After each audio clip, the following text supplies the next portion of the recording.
नमस्कार दोस्तों, इंटरनेशनल मंथन में आप सभी का हार्दिक स्वागत है।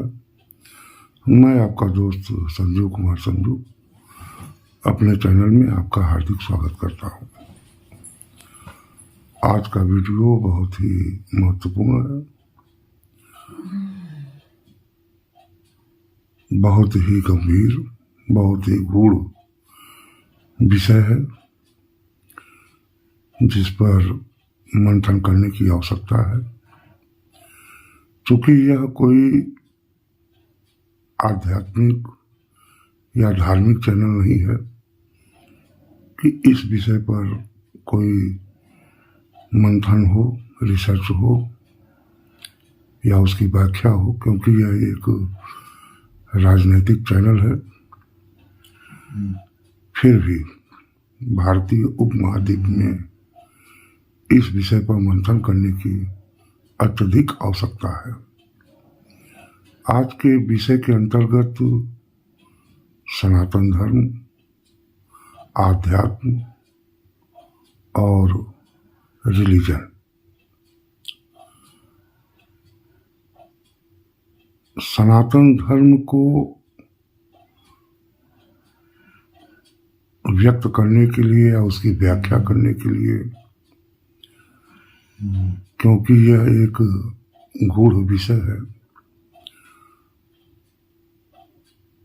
एक धार्मिक व्याख्या है, एक सागर को एक ग्लास के अंतर्गत रखने की कवायद है, कोशिश है, जो कि संभव नहीं है। फिर भी सरल भाषा में जो आम जनता को समझ में आ जाए, इस तरीके से इसको मैं बताने की कोशिश करूंगा कि सनातन क्या है, धर्म क्या है, आध्यात्म क्या है और रिलीजन से उसका क्या अंतर है। तो सबसे पहले सनातन। सनातन का अर्थ है 7 आयाम। मूलतः 9 आयाम होते हैं, लेकिन भौतिक जगत के लिए 7 आयाम हैं, जो कि ऊर्जा के स्रोत हैं। ऊर्जा से ही गति होती है। ब्रह्मांड को गति देने के लिए, शक्ति देने के लिए, पावर देने के लिए वह ऊर्जा प्रदान करती है, वह ग्रह। तो 7 आयाम है। प्रमुख 7 ग्रह भी हैं, 7 दिन हैं और इंद्रधनुष के 7 रंग हैं। आध्यात्म के अंतर्गत 7 बहुत ही महत्वपूर्ण है। ज्योतिष के अंतर्गत 7 को बहुत ही महत्व दिया गया है, क्योंकि यह मोक्ष का प्रदाता है और ज्योतिष से ही ब्रह्मांड की जानकारी मिलती है। तो सनातन का जो आध्यात्म पक्ष है, धार्मिक पक्ष है, वह बहुत ही विशद, बहुत ही रहस्यमयी, बहुत ही गूढ़ विषय है। लेकिन उसको व्याख्या करने के लिए, उस अनुभव की अनुभूति के लिए भारतीय उपमहाद्वीप में ऋषि व्यवस्था थी।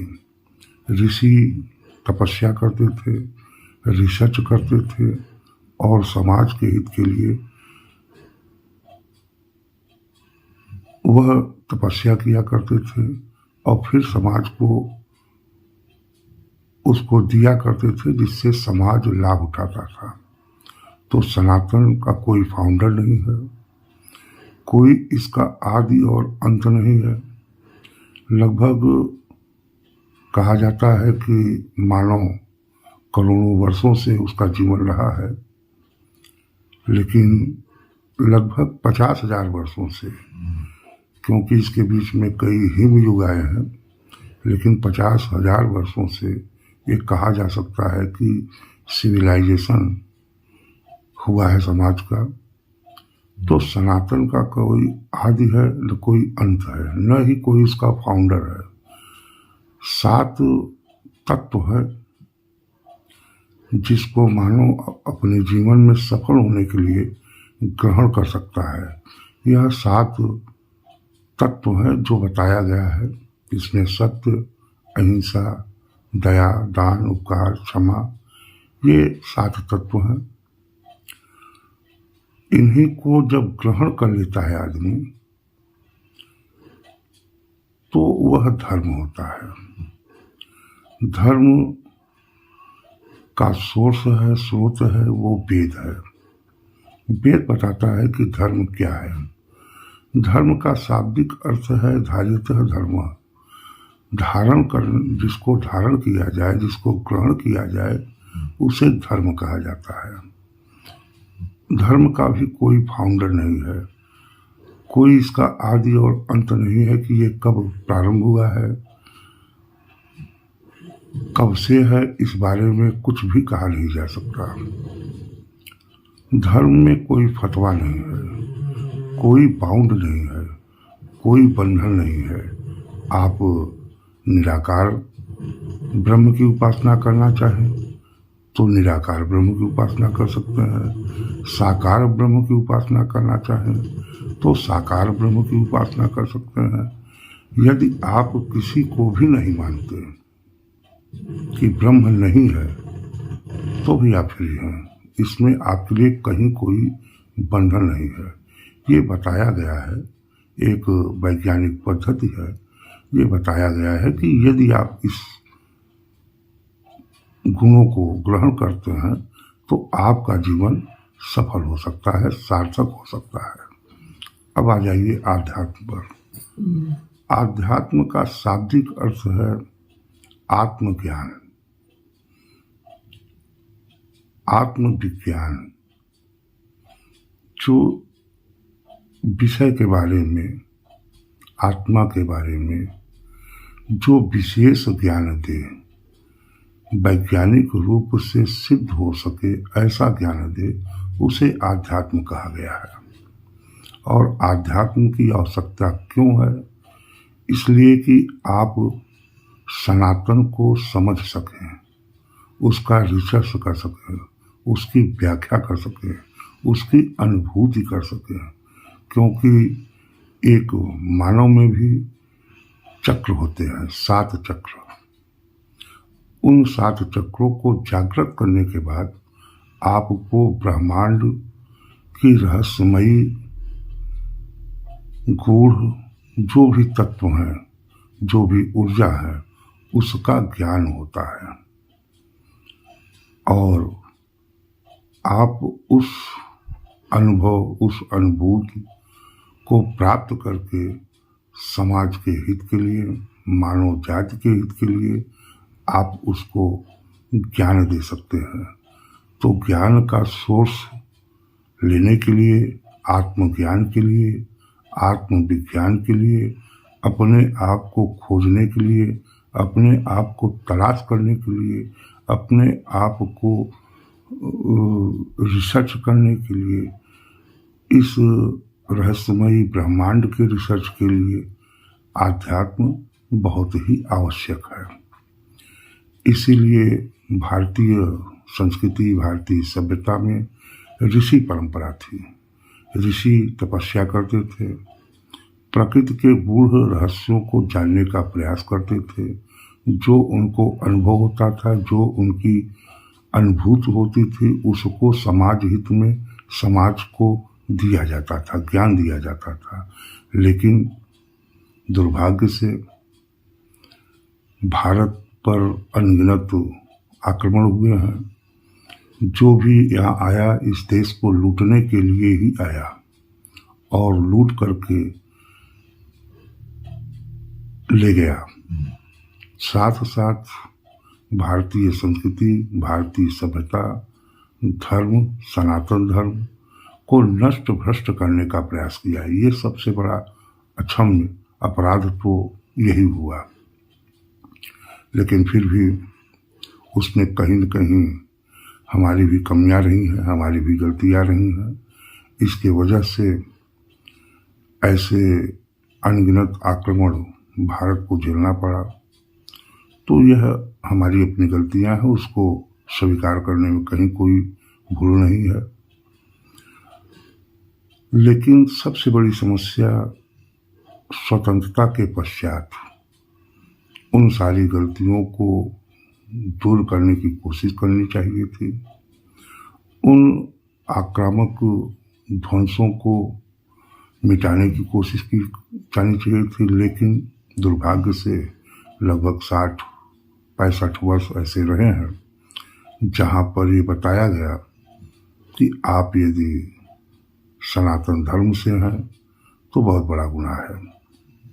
एक्सीडेंटल हिंदू के हाथों इस देश की कमान आई, जिसका दुर्भाग्य इस देश को लगभग 60-65 वर्ष तक भोगना पड़ा। उन कलंकों को मिटाने की कोशिश नहीं की गई, तुष्टीकरण की पुष्टि की गई, सारी चीजें हुई। एक अपने आप को सनातन बताने में शर्म महसूस करवाई गई, ये सारी चीजें हुई।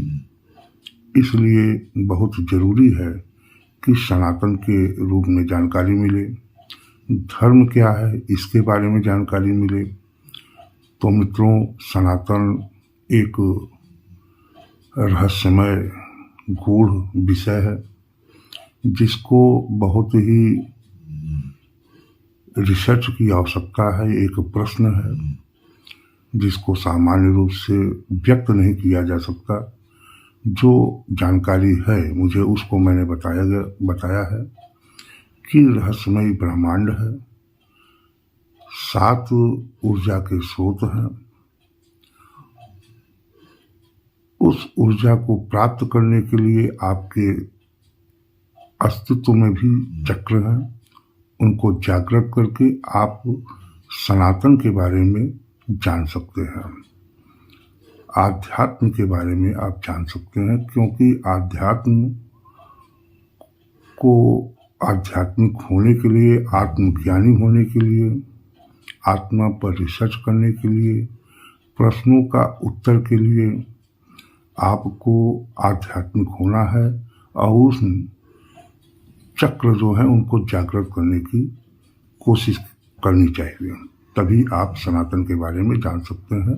सामान्यतः सनातन धर्म 7 गुणों को ग्रहण करने का नाम है। जो धारण कर लेता है, जो ग्रहण कर लेता है, उसे सनातन धर्म कहा जाता है। अब आ जाइए रिलीजन, मजहब, पंथ। तो मजहब या पंथ, पंथ का शाब्दिक अर्थ है मार्ग, रास्ता। समाज में कोई भी व्यवस्था चलते चलते जब विकृत हो जाती है, बीमार हो जाती है, तो कोई महापुरुष एक नई व्यवस्था को लागू करता है और यह बताता है कि भाई आप इसी मार्ग से चलिए, जिससे आप अपने जीवन में सार्थक जीवन व्यतीत कर सकते हैं। इसे पंथ कहते हैं, इसे मजहब कहते हैं, इसे रिलीजन कहते हैं। इसका कोई फाउंडर होता है, उसका एक मार्ग होता है जिसका उस समूह के लोगों को पालन करना अनिवार्य होता है। नहीं उसके विरुद्ध दंड भी दिया जा सकता है, सामाजिक दंड ही दिया जा सकता है, क्योंकि समाज में रहने वाले लोगों को सामाजिक ही दंड मिलता है। तो उस पंथ से आप बाहर नहीं हो सकते, वो आपके लिए बाउंड है, आप बंधन में है। एक मार्ग है जिस पर आपको चलना अनिवार्य है, उसे पंथ कहा जाता है, उसे रिलीजन कहा जाता है, उसे मजहब कहा जा सकता है। क्योंकि मानव का जीवन 2 भागों में है, एक सामाजिक जीवन, दूसरा आध्यात्मिक जीवन। तो आध्यात्मिक जीवन में कुछ लोग निराकार ब्रह्म की उपासना करते हैं, कुछ लोग साकार ब्रह्म की उपासना करते हैं। ये कुछ लोग ये भी मानते हैं कि कोई अस्तित्व नहीं है, कोई ब्रह्म नहीं है, कोई खुदा नहीं है, कोई गाड नहीं है, कोई ईश्वर नहीं है, वो भी अपनी जगह पर सही है। तो जो भी आध्यात्म में आप किसी सुपर पावर को मानो या न मानो, ये आपका अपना पर्सनल मानना है, लेकिन जानना अनिवार्य है। जानने के बाद ही मानना चाहिए, क्योंकि बगैर जाने मानने से भटकने का मार्ग प्रशस्त हो जाता है। तो पंथ के लिए कोई फाउंडर होता है, कोई पैगंबर होता है, कोई उसको लागू करने वाला होता है, और ये जीवन जीने की एक व्यवस्था होती है। सनातन धर्म क्या है? वह एक जीवन पद्धति है, गुण है। ग्रहण कर लीजिए, आप धार्मिक हैं, नहीं ग्रहण करते हैं, अधार्मिक हैं। आप ईश्वर मानते हैं, अच्छी बात है। साकार को मानते हैं, अच्छी बात है। निराकार को मानते हैं, अच्छी बात है। नहीं मानते हैं, वो भी अच्छी बात है। आग्रह है, बंधन नहीं है, बाउंड नहीं है, उसका कोई रास्ता नहीं है, क्योंकि सनातन धर्म में कोई रास्ता नहीं है। सबको एक ही जगह पहुंचना है, चाहे जिस भी मार्ग से है। जल की चाहे जितनी भी धाराएं हैं, लेकिन उनको महासागर में ही पहुंचना है। ये सनातन धर्म है। लेकिन मजहब, रिलीजन, पंथ वो मार्ग है। इसी भी उसका मानना है कि इसी भी मार्ग से चल करके आप अपने जीवन में सफल हो सकते हैं। ये अंतर है मजहब, रिलीजन, पंथ और धर्म में। लेकिन दुर्भाग्य से इस देश में स्वतंत्रता के बाद एक षड्यंत्र के तहत धर्म और रिलीजन को मिक्स कर दिया गया, पंथ और धर्म को मिक्स कर दिया गया, रिलीजन और धर्म को मिक्स कर दिया गया।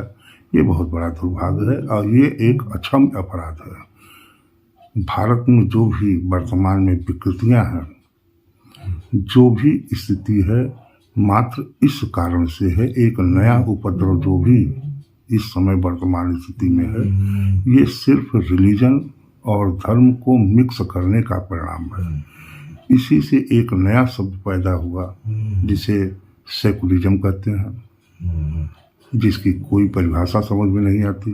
इसकी परिभाषा क्या है? इस देश को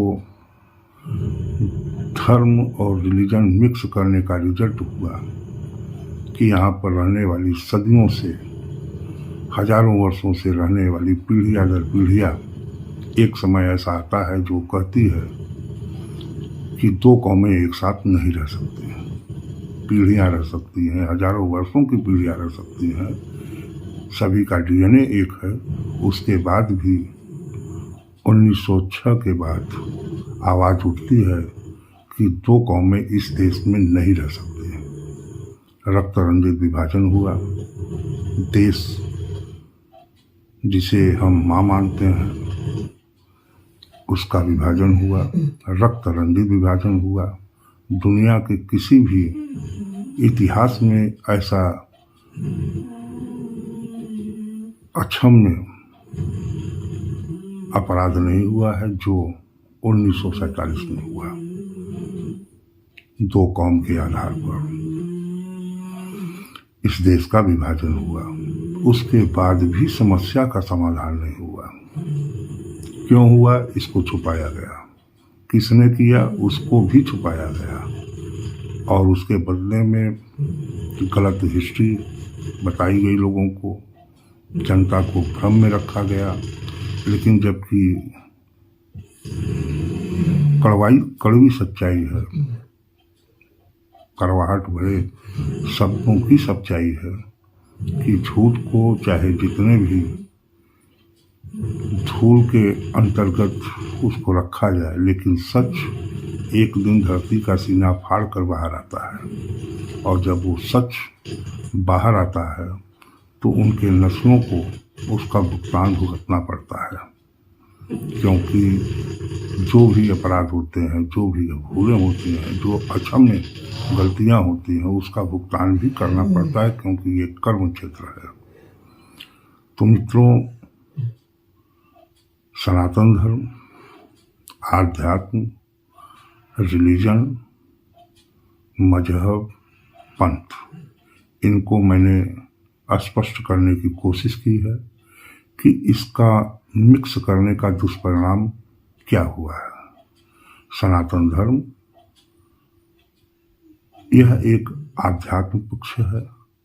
धर्म आपको भौतिक जीवन जीने की व्यवस्था बताता है। सनातन एक आध्यात्म है, एक प्रश्न है, एक रहस्य है, एक रिसर्च है, जिसको रिसर्च करने के लिए आध्यात्म की आवश्यकता है, अपने आप को जागृत करने की आवश्यकता है, जिससे आप जान सके कि ये जो 7 ऊर्जा के स्रोत हैं उसका हम प्रयोग कैसे कर सकते हैं, मानव जीवन में उसका कैसे सदुपयोग किया जाता है, यह धर्म बताता है। और धार्मिक होने के लिए आध्यात्म की अति आवश्यकता है। जिसे भी सनातन को जानने की आवश्यकता है उसे आध्यात्मिक होना ही होगा। बगैर आध्यात्मिक हुए आप सनातन के बारे में नहीं जान सकते और न ही धर्म की व्याख्या कर सकते हैं। धर्म का एक सीधा सीधा व्याख्या है कि भाई जो इन 7 गुणों को ग्रहण करता है वह धार्मिक है। वो गुण क्या है? सत्य, अहिंसा, उपकार, क्षमा, परहित, सरिस, धर्म नहीं भाई। यही धर्म की व्याख्या है।